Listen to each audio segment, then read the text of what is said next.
नमस्ते सदावत्सले मातृभूमि। आज एक विषय जो देश में चल रहा है, जंतर मंतर पर वांगचुक ने हालांकि वो तोड़ दिया है, दीपके ने भी कह दिया है कि हमने प्रदर्शन बंद कर दिया है या हमने अनशन खत्म कर दिया है। उस जगह को सरकार ने खाली भी करवा लिया, मतलब पुलिस ने खाली भी करवा लिया, जंतर मंतर खाली हो जाएगा। मैं जंतर मंतर से एक 200 मीटर की दूरी पर मेरा ऑफिस है। जंतर मंतर पर ऐसा कोई बहुत बड़ा प्रदर्शन नहीं दिखाई पड़ रहा, तो वो कैमरे की बात अलग है और लोग रोड पर चल रहे थे। हुआ क्या कि जो कनॉट प्लेस का एरिया है, कनॉट प्लेस में दुकानें लोगों ने बंद कर दी कि हो सकता है कि तोड़फोड़ हो जाए, अंदर से बंद करके बैठे थे। कनॉट प्लेस पर हजारों व्यक्ति दिन भर रहता है जो दुकानों के अंदर रहता है, लेकिन जब दुकानें बंद हो गई तो वो रोड पर आ गया तो उनमें से किसी ने नारे लगाने शुरू कर दिए। और ये जो 1500 की भीड़ थी, जिसको मैं ज्यादा भी हो सकती है, जो संसद की तरफ चली कि हम संसद का घेराव करेंगे, सुबह सुबह मेरे सामने मेरी रोड से भी निकले लोग, तो बहुत ज्यादा होंगे तो 50 लोग होंगे, इससे ज्यादा नहीं हो, लेकिन वो नारे तेजी से लगा रहे थे। खैर वो विषय नहीं है। अब तो चूंकि प्रदर्शन खत्म हो गया है, लोग अपना होड़दंग मचा रहे हैं, वो अलग बात है। नई दिल्ली के अंदर इस प्रदर्शन को, एक बात ध्यान रखिए, नई दिल्ली के अंदर अगर एक कार खराब हो जाती है रोड पर तो आधी नई दिल्ली जाम लग जाता है। आधी नई दिल्ली में जाम ये मान लीजिए, कोई भी रोड पर किसी प्रकार का अगर गड्ढा भी हो जाता है, रिपेयरिंग होती है, तो दिल्ली आधी जाम हो जाती है, क्योंकि नई दिल्ली इतनी कंजेस्टेड है कि उसमें एक बाइक का खराब होना भी वो अफोर्ड नहीं कर सकता। यहां तक समझ लीजिए, रोड की सफाई हो रही होती है रोलर से, तो उतनी देर में पीछे लाइन लग जाती है। तो नई दिल्ली के अंदर तो आप अगर 100 लोग कहीं खड़े हो जाएंगे तो जाम लग जाएगा और पूरी दिल्ली फिर जाम हो जाती है, क्योंकि लोग इधर से उधर से घुसने की कोशिश करते हैं, वो एक दूसरे में क्रॉसिंग होती है और फिर वो रास्ते जाम हो जाते हैं। तो जाम तो जो नई दिल्ली में कहा जा रहा है, इसीलिए नई दिल्ली जो है वो जंतर मंतर को छोड़कर नई दिल्ली में 144 हमेशा लागू रहती है। नई दिल्ली में किसी को प्रदर्शन करने की अनुमति, यहां तक कि ई रिक्शा और रिक्शा ले जाने की अनुमति नहीं होती। ऑटो तो आते हैं, लेकिन कोई टेम्पू, टैक्सी, रिक्शा कुछ नहीं चलता नई दिल्ली में, क्योंकि इनकी वजह से कहीं भी कुछ भी, क्योंकि वो कहीं भी रोकते हैं, कहीं सवारी बैठाते हैं, इसकी वजह से जाम लग सकता है। अब एक सवाल जो मैं बड़े दिनों से सोच रहा था कि आखिर नीट की परीक्षा का मामला तो इररिलेवेंट हो गया। इररिलेवेंट क्यों हो गया? क्योंकि नीट की परीक्षा में गड़बड़ी तो हुई थी और एनटीए ने यह माना भी था। इसके बाद फोर्स लगानी पड़ी, एयरफोर्स से वो पेपर ले जाने पड़े और बड़ी चाक चौबंदी करी, सिक्योरिटी करी, सब कुछ किया। पेपर हो गया, पेपर का रिजल्ट भी आ गया। कुछ बच्चे ये कह सकते हैं कि मेरी कॉपी सही है, इवैल्यूएशन नहीं हुआ। वो तो कोई भी परीक्षा में होता है, सुप्रीम कोर्ट मामला आता है, यूपीएससी का, पीएससी का, सबके मामले सुप्रीम कोर्ट आते हैं, जिनमें लोग कहते हैं कि साहब हमारा इवैल्यूएशन सही नहीं हुआ, मेरा री इवैल्यूएशन करवा दिया जाए, और ये विषय रहता है। तो वो स्टेटमेंट आप 2, 4, 10 लोगों के अगर मिल गए होंगे तो बच्चा अपनी नाकामी कहां निकाले, या उसकी जो कमी है या जो उसकी गलती है या जिस वजह से उसको समस्या हुई, वो कहां ले जाए, वो कहीं ना कहीं तो लेकर जाता है। अब सवाल यह है कि धर्मेंद्र प्रधान के रहते हुए जब चुनाव वो हो गया, एग्जाम हो गया, सब कुछ निकल गया, फिर भी धर्मेंद्र प्रधान का इस्तीफा क्यों चाहिए? पेपर लीक का मामला कोई पहला तो नहीं है। पेपर लीक का मामला तो पहले भी होता रहा है। मुलायम सिंह के समय पर, अखिलेश यादव के समय पर तो पीएससी का चेयरमैन ही कुछ ऐसा बैठता था जो इंटरव्यू का दुनिया भर का टेढ़ा मेढ़ा कर लेता था। एक ही पार्टिकुलर जाति के लोग उसमें पीसीएस होते थे। आपने अगर ना देखी हो तो मुझे लगता है कि मूवियां प्रकाश झा वाली देखनी चाहिए, गंगाजल देखना चाहिए, या गंगाजल से पहले क्या अपहरण देखना चाहिए कि कैसे लिस्टें जारी होती थी। बहुत सारी चीजें ये सत्य घटनाओं के आधार पर भी फिल्में बनती हैं। लेकिन धर्मेंद्र प्रधान ही क्यों चाहिए? कांग्रेस के समय पर हजारों बार पेपर लीक नहीं हुआ, पेपर सेट होता था, पेपर घर पर लिख कर आता था। हरियाणा में कांग्रेस की सरकार होती थी, हरियाणा का पीएससी हर बार उसका चेयरमैन कहीं ना कहीं सवाल खड़ा होता था। हरियाणा में बिना पेपर सेट किए, बिना पेपर लीक हुए पेपर ही नहीं होता था, बोर्ड सेट होता था, जो एक पार्टिकुलर प्रकार की जाति के लोग उसमें जाते थे और कहते थे हरियाणा पर मेरा राज है क्योंकि हम फला फला फला है। लेकिन उस समय तो इस्तीफे ना किसी ने दिए ना किसी ने मांगे, और उस समय इस्तीफे न दिए न मांगे और ना ही कोई बड़ा विवाद हुआ। खैर ये भी कह सकते हैं कि उस समय वैसा मीडिया नहीं था। लेकिन धर्मेंद्र प्रधान का सवाल फिर वहीं का वहीं है, धर्मेंद्र प्रधान का इस्तीफा क्यों चाहिए? आप मुझे बताइए, स्मृति ईरानी जी का इस्तीफा क्यों चाहिए? उन्होंने तो नीट का पेपर नहीं लीक करवाया था। फिर उस समय उनको, जब वो एजुकेशन मिनिस्टर थी, एचआरडी मिनिस्टर थी, तब उनका इस्तीफा क्यों चाहिए था? मैं बताता हूं, इसलिए चाहिए था क्योंकि आजादी के बाद जो गलत इतिहास लिखकर रखा इन्होंने, जो इन्होंने बताया यहां पर कि अकबर महान था, जो इन्होंने बताया कि भारत में जो कि खिलाफत आंदोलन भारत की आजादी के लिए लड़ा गया था, हकीकत तो यह थी कि खिलाफत आंदोलन तो लड़ा गया था खलीफा के लिए, तुर्की के खलीफा के लिए, मुस्लिम खलीफा को एस्टैब्लिश करो। जो इन्होंने बताया कि गांधी जी बहुत बड़े तपस्वी थे, हकीकत यह है कि आप मुझे ढूंढ कर दिखाओ, कोई भी आप में से ढूंढ सकता है कि 1932 से लेकर और 1940 तक गांधी कहां है। जब आजादी की, जब वर्ल्ड वार हो गया, आजादी की घोषणा हो गई और यह हो गया कि सभी देशों को स्वतंत्र किया जाएगा और यह हो गया कि अब यूएनओ ने तय कर लिया कि उपनिवेशवाद खत्म होगा, तब गांधी जी ने करो मरो क्यों दिया? तब गांधी जी ने अंग्रेजों भारत छोड़ो क्यों दिया? उससे पहले कहां चले गए थे गांधी जी? वो इतिहास जिसमें यह नहीं बताया गया कि कांग्रेस को स्प्लिट करके नेहरू जी के पिताजी स्वतंत्र पार्टी बना गए थे, एक स्वराज्य पार्टी बना गए थे, जिसने विधानसभा में उस समय अपना अध्यक्ष चुनवाया था, कई राज्यों में उसने सरकारें बनवाई थी, वो नहीं बताया।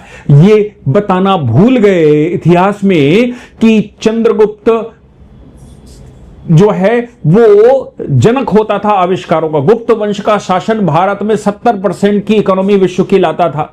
ये बताना भूल गए कि वो चंद्रगुप्त मौर्य, उसने हिंदुस्तान ही नहीं अशोक ने पूरे विश्व पर शासन किया।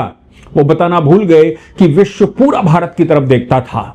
वो ऐतिहासिक स्ट्रक्चर ताजमहल, तेजो महल को ताजमहल लिखने वाले लोग, वो गांधी को भारत का पिता बताने वाले लोग, वो नेहरू जैसे अय्याश को भारत का प्रथम पुरुष बताने वाले लोग, इन्होंने जो इतिहास लिख लिख कर रखा है ना, उस इतिहास को सही किया जा रहा है।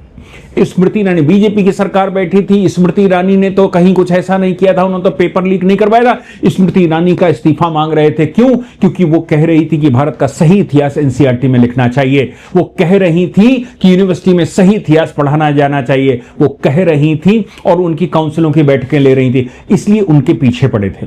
आज धर्मेंद्र प्रधान साइलेंटली वो सारे काम कर रहे हैं, एकेडमिक काउंसिल उनकी है, लेकिन फिर भी धर्मेंद्र प्रधान पेनिट्रेट कर रहे हैं कि भाई इतिहास को सही किया जाए। इरफान हबीब जैसे लोगों ने, जिन्होंने ये लिखा है, इनको बाहर किया जाए, असली इतिहास देखा जाए, जिसमें ये बताया गया है कि कैसे मंदिर तोड़े गए, जिसमें ये इतिहास में है कि कैसे मस्जिदों को एस्टैब्लिश किया गया।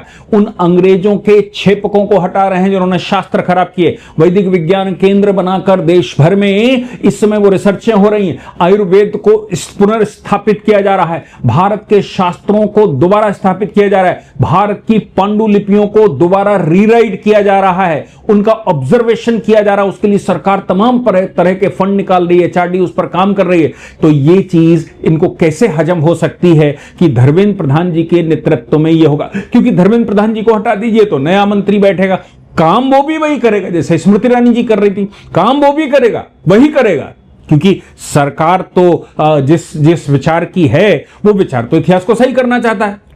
वो अर्बन नक्सल के इतिहास को मिटाना चाहते हैं, उसको सही करना चाहते हैं। जो जाति व्यवस्था भारत में समस्या बता देगी, उसकी समरसता को पुनर्स्थापित करना चाहती है। सरकार तो आज की तारीख में परिवार प्रबोधन पर काम कर रही है, सरकार आज की तारीख में एनवायरनमेंट पर काम कर रही है, सरकार आज की तारीख में तेल इंपोर्ट को बंद कर रही है, सरकार आज की तारीख में भारत में डिफेंस इंडस्ट्री को एस्टैब्लिश कर रही है, सरकार इंपोर्ट कम एक्सपोर्ट पर ज्यादा विश्वास करने की बात कर रही है, सरकार इंफ्रास्ट्रक्चर तैयार कर रही है। और सबसे जरूरी बात कि मानसिक रूप से बच्चा सुदृढ़ हो, वो स्व का भाव रखे, भारत उसके मन में हो और वो भारत ध्यान में रखते हुए कोई काम करे। ऐसा इस किताबों में बदलाव हो रहा है। जब ऐसा बदलाव भारत में जो व्यक्ति करेगा, वो इनको बर्दाश्त नहीं हो सकता। क्योंकि आंदोलन खत्म हो चुका, मतलब जब नीट की परीक्षा हो चुकी, बच्चों को कोई समस्या नहीं है और किसी प्रकार का टेलीग्राम बंद कर दिया गया था जहां से ये